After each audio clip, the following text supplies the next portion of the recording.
ان کے اندازے نے اس بار سالار کو محفوظ کیا۔ نہیں، اس نے مختصراً کہا۔ وہ اب سگنل پر رکے ہوئے تھے۔ کوئی گرل فرینڈ ہے؟ سالار کو لگا اسے سننے میں غلطی ہوئی ہے۔ اس نے پلٹ کر سعیدہ اماں کو دیکھتے ہوئے پوچھا، آپ نے کیا پوچھا ہے؟ میں نے کہا کوئی گرل فرینڈ ہے؟ سعیدہ اماں نے گرل فرینڈ پر زور دیتے ہوئے کہا۔ سالار کھلکھلا کر ہنس پڑا۔ آپ کو پتہ ہے گرل فرینڈ کیا ہوتی ہے؟ سعیدہ اماں اس کے سوال پر برا مان گئی۔ کیوں بھائی، 2 بیٹے ہیں میرے، مجھے نہیں پتا ہوگا کہ گرل فرینڈ کیا ہوتی ہے؟ جب انہیں پڑھنے کے لیے بھیجا تھا تو کہہ کر بھیجا تھا میرے شوہر نے کہ گرل فرینڈ نہیں ہونی چاہیے۔ پھر مہینے میں 1 بار فون آتا تھا دونوں کا۔ سگنل کھل گیا۔ سالار مسکراتے ہوئے سیدھا ہو گیا اور ایکسیلیٹر پر پاؤں دبا دیا۔ سعیدہ اماں نے بات جاری رکھی۔ میں دونوں سے کہتی تھی کہ قسم کھا کر بتائیں انہوں نے کوئی گرل فرینڈ بنائی تو نہیں۔ جب تک شادیاں نہیں ہو گئیں ہر بار فون پر سب سے پہلے دونوں قسم کھا کر یہی بتاتے تھے مجھے۔ سلام بھی بعد میں کیا کرتے تھے۔ وہ فخریہ انداز میں بتاتی جا رہی تھی۔ بڑے تابعدار بچے ہیں میرے، دونوں نے گرل فرینڈ نہیں بنائی۔ آپ نے اپنی پسند سے دونوں کی کہیں شادیاں کی ہیں؟ سالار نے پوچھا۔ نہیں، دونوں نے ادھر ہی اپنی پسند سے شادیاں کی ہیں، انہوں نے سادگی سے کہا۔ سالار کے حلق سے بے اختیار کہکا نکلا۔ کیا ہوا؟ سعیدہ اماں نے سنجیدگی سے پوچھا۔ کچھ نہیں، آپ کی بہویں انگریز ہیں؟ نہیں، پاکستانی ہیں مگر وہیں رہتی ہیں، میرے بیٹوں کے ساتھ کام کرتی ہیں۔ مگر تم ہنسے کیوں؟ سعیدہ اماں نے اپنا سوال دہرایا۔ کوئی خاص بات نہیں ہے۔ سعیدہ اماں کچھ دیر خاموش رہیں، پھر انہوں نے کہا، تو تم نے بتایا نہیں کہ گرل فرینڈ؟ سالار نے بات کاٹ دی۔ نہیں ہے سعیدہ اماں، گرل فرینڈ بھی نہیں ہے۔ ماشاء اللہ ماشاء اللہ۔ وہ ایک بار پھر اس ماشاء اللہ کا سیاق و سباق سمجھنے میں ناکام رہا۔ گھر اپنا ہے؟ نہیں، کرائے کا ہے۔ کوئی ملازم وغیرہ ہے؟ مستقل تو نہیں ہے مگر صفائی وغیرہ کے لیے ملازم رکھا ہوا ہے۔ اور یہ گاڑی تو اپنی ہی ہوگی؟ جی۔ اور تنخواہ کتنی ہے؟ سالار روانی سے جواب دیتے دیتے ایک بار پھر چونکا۔ گفتگو کس نوعیت پر جا رہی تھی فوری طور پر اس کی سمجھ میں نہیں آیا۔ سعیدہ اماں، آپ یہاں اکیلی کیوں رہتی ہیں؟ اپنے بیٹوں کے پاس کیوں نہیں چلی جاتی؟ سالار نے موضوع بدلا۔ ہاں، میرا یہی ارادہ ہے۔ پہلے تو میرا دل نہیں چاہتا تھا مگر اب یہ سوچا ہے کہ بیٹی کی شادی کر لوں پھر باہر چلی جاؤں گی۔ اکیلے رہتے رہتے تنگ آ گئی ہوں۔ سالار اب اس سڑک پر آ گیا تھا جہاں سے اس نے سعیدہ اماں کو پک کیا تھا۔ میں نے آپ کو یہاں سے لیا تھا، آپ بتائیں ان میں سے کون سا گھر ہے؟ سالار نے گاڑی کی رفتار آہستہ کرتے ہوئے دائیں طرف کے گھروں پر نظر ڈالی۔ نمبر کا نہیں پتا، گھر کی تو پہچان ہوگی آپ کو؟ سعیدہ اماں بغور گھروں کو دیکھ رہی تھی۔ ہاں ہاں، گھر کی پہچان ہے۔ وہ گھر کی نشانیاں بتانے لگی جو اتنی ہی مبہم تھی جتنا ان کے اپنے گھر کا پتہ۔ وہ سڑک کے آخری سرے پر پہنچ گئے۔ سعیدہ اماں کا گھر نہیں پہچان سکی۔ سالار بلال کے والد کا نام پوچھ کر گاڑی سے نیچے اتر گیا اور باری باری دونوں اطراف کے گھروں سے سعیدہ اماں کے بارے میں پوچھنے لگا۔ آدھے گھنٹے کے بعد وہ اس سڑک پر موجود ہر گھر میں جا چکا تھا۔ مطلوبہ نام کے کسی آدمی کا گھر وہاں نہیں تھا۔ آپ کو ان کا نام ٹھیک سے یاد ہے؟ وہ تھک ہار کر سعیدہ اماں کے پاس آیا۔ ہاں، لو بھلا، مجھے اب نہیں پتا ہوگا۔ سعیدہ اماں نے برا مانا۔ لیکن اس نام کے کسی آدمی کا گھر یہاں نہیں ہے، نہ ہی کوئی آپ کے بارے میں جانتا ہے۔ سالار نے گاڑی کا دروازہ کھول کر اندر بیٹھتے ہوئے کہا۔ ہاں تو یہ ساتھ والی سڑک پر دیکھ لو۔ سعیدہ اماں نے کچھ فاصلے پر ایک اور سڑک کی طرف اشارہ کیا۔ لیکن سعیدہ اماں، آپ نے کہا تھا کہ گھر اسی سڑک پر ہے، سالار نے کہا۔ میں نے کب کہا تھا؟ وہ متعرض ہوئی۔ میں نے آپ سے پوچھا تھا کہ آپ نے ٹرن تو نہیں لیا، آپ نے کہا نہیں، سالار نے انہیں یاد کرایا۔ وہ تو میں نے کہا تھا مگر یہ ہوتا کیا ہے؟ سالار کا دل ڈوبا۔ ٹرن؟ ہاں یہی۔ آپ کسی اور سڑک سے مڑ کر تو یہاں نہیں آئی؟ لو تو اس طرح کہو نا۔ سعیدہ اماں کو تسلی ہوئی۔ میں کیوں یہاں بیٹھ گئی تھی؟ تھک گئی تھی چل چل کر، اور یہ سڑک تو چھوٹی سی ہے، یہاں میں چل کر کیا تھک سکتی تھی؟ سالار نے گاڑی سٹارٹ کر لی۔ وہ دن بہت خراب تھا۔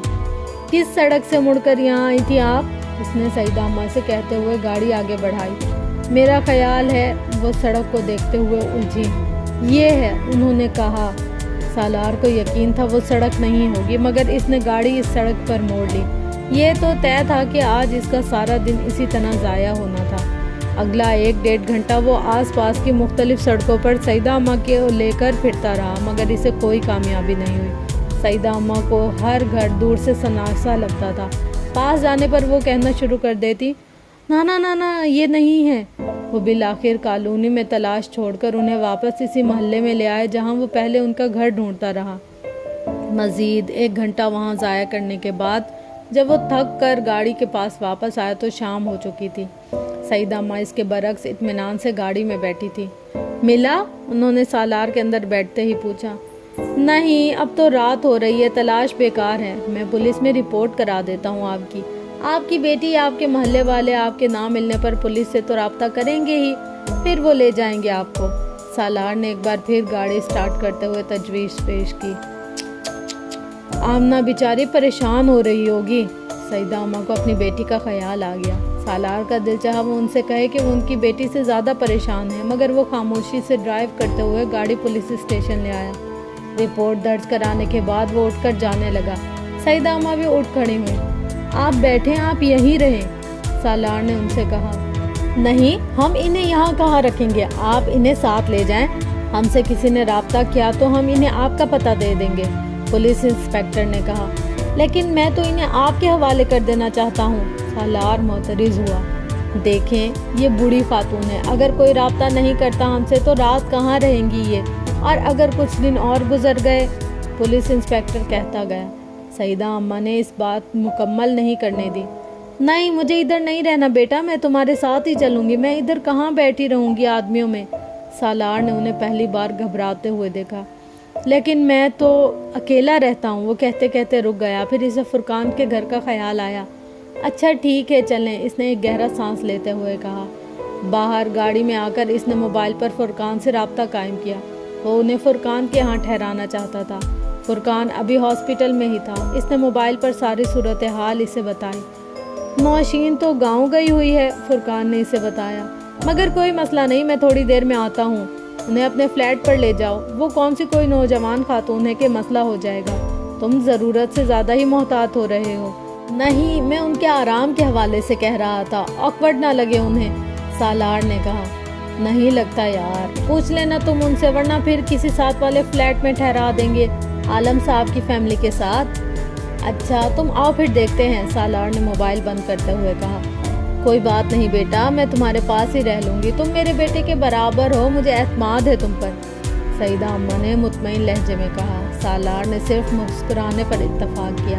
اس نے راستے میں رک کر ایک ریسٹورنٹ سے کھانا لیا۔ بھوک سے اس کا برا حال ہو رہا تھا اور یکدم اسے احساس ہوا کہ سعیدہ اماں بھی دوپہر سے اس کے ساتھ کچھ کھائے پیے بغیر ہی پھر رہی ہیں۔ اسے ندامت کا احساس ہوا۔ اپنے فلیٹ کی طرف جاتے ہوئے اس نے راستے میں ایک جگہ رک کر سعیدہ اماں کے ساتھ سیب کا تازہ جوس پیا۔ وہ زندگی میں پہلی بار کسی بوڑھے شخص کے ساتھ اتنا وقت گزار رہا تھا اور اسے احساس ہو رہا تھا کہ یہ کام آسان نہیں تھا۔ فلیٹ میں پہنچ کر وہ ابھی سعیدہ اماں کے ساتھ کھانا کھا رہا تھا جب فرقان آ گیا۔ اس نے سعیدہ اماں سے خود ہی اپنا تعارف کرایا اور پھر کھانا کھانے لگا۔ چند منٹوں میں ہی وہ سعیدہ اماں کے ساتھ اتنی بے تکلف کے ساتھ ٹھیٹھ پنجابی میں گفتگو کر رہا تھا کہ سالار کو رشک آنے لگا۔ اس نے فرقان سے اچھی گفتگو کرنے والا کبھی نہیں دیکھا تھا۔ اس کی گفتگو کے انداز میں کچھ ایسا ضرور تھا کہ دوسرا اپنا دل اس کے سامنے کھول کر رکھ دینے پر مجبور ہو جاتا تھا۔ اتنے سالوں سے اس سے دوستی کے باوجود وہ فرقان کی طرح گفتگو کرنا نہیں سیکھ سکا تھا۔ 10 منٹ بعد وہ وہاں خاموشی سے کھانا کھانے والے ایک سامعہ کی حیثیت اختیار کر چکا تھا، جبکہ فرقان اور سعیدہ اماں مسلسل گفتگو میں مصروف تھے۔ سعیدہ اماں یہ جان کر کہ فرقان ڈاکٹر ہے، اس سے طبی مشورے لینے میں مصروف تھی۔ کھانے کے خاتمے تک وہ فرقان کو مجبور کر چکی تھی کہ وہ اپنا میڈیکل باکس لا کر ان کا چیک اپ کرے۔ فرقان نے انہیں یہ نہیں بتایا تھا کہ وہ انکولوجسٹ ہے، اور وہ بڑے تحمل مزاجی سے اپنا بیگ لے کر آیا۔ اس نے سعیدہ اماں کا بلڈ پریشر چیک کیا، پھر اسٹیتھوسکوپ سے ان کے دل کی رفتار کو ماپا، اور آخر میں نبض چیک کرنے کے بعد انہیں یہ یقین دلایا کہ وہ بے حد تندرست حالت میں ہیں اور بلڈ پریشر یا دل کی کوئی بیماری انہیں نہیں ہے۔ سعیدہ اماں ایک دم بے حد حشاش بشاش نظر آنے لگی۔ سالار ان کے درمیان ہونے والی گفتگو سنتے ہوئے کچن میں برتن دھوتا رہا۔ وہ دونوں لاؤنج میں صوفے پر بیٹھے ہوئے تھے۔ پھر اسی دوران اس نے فون کی گھنٹی سنی۔ فرقان نے فون اٹھایا، دوسری طرف ڈاکٹر سبتلی تھے۔ سلام دعا کے بعد انہوں نے کہا، سالار نے پولیس اسٹیشن پر کسی سعیدہ نام کی خاتون کے بارے میں اطلاع دی ہے۔ فرقان حیران ہوا۔ جی وہ یہی ہیں ہمارے پاس۔ اللہ کا شکر ہے، ڈاکٹر سبتلی نے بے اختیار کہا۔ ہاں وہ میری عزیزہ ہیں، ہم انہیں تلاش کر رہے تھے چند گھنٹوں سے،